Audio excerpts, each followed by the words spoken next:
Here's a few movies to check out this week, currently on Netflix Instant. Sci-fi, Infini. A rescue team heads to a mining planet to investigate an outbreak and save any survivors. The cool thing about the movie is they had a lot of really unique ideas. The biggest being that the way that they transported people, they would send them kind of like a transporter, but through like a data stream. And the cool thing with that was there would be some time displacement. They would transport them out to do a job. They'd be there 24 hours and then come back, but they'd only be gone a minute. The group gets transported to this mining facility and they find that there's a lone survivor there who may or may not be infected with this virus. It felt like it was an homage to the older claustrophobic sci-fi movies.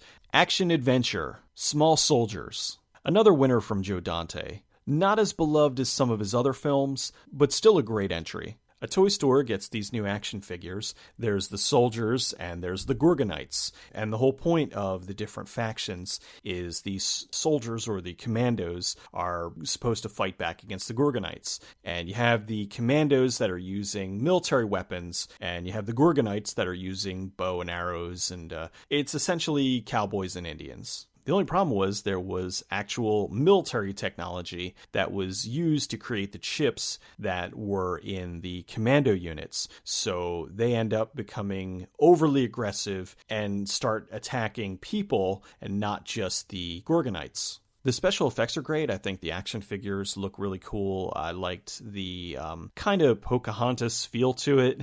Just another really cool, fun movie from Joe Dante.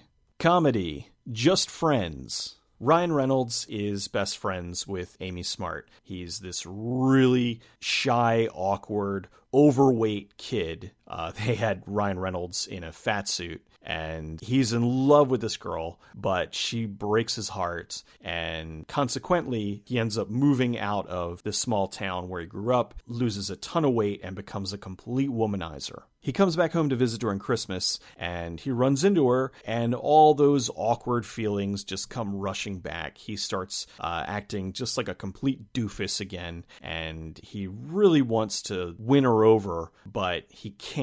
She's just like his Achilles heel. Just a funny movie that I did not expect to like as much as I did. Sci-fi drama, Monsters. This is the movie that got Gareth Edwards the gig to direct Godzilla. And if you saw Godzilla, you know it's a monster movie that's not entirely about the monster. And with the movie Monsters, it's a monster movie that's not really about the monsters either. In the future, there's a part of Mexico that's been overtaken by these alien pods that crash there. And these humongous monsters have more or less taken over this area. They call it the infected zone. There's a journalist who works for this newspaper, and his boss's daughter is on the other side of the infected zone. So he wants the journalist to go and find the daughter and bring her back to the United States. Things go wrong, and they get stuck right in the middle of the infected zone. Now, the thing is, there are a lot of monsters in the film, but it's more about the two characters and how they're surviving, how they're getting along, and how they're dealing with one another while they're working their way back to the U.S. It's an interesting character study. The work that they did was very impressive. There's a great story that goes along with the making of the film. I'm actually working on this for a future episode. So check this out. And then sometime over the summer, you'll see an exploring episode on the movie.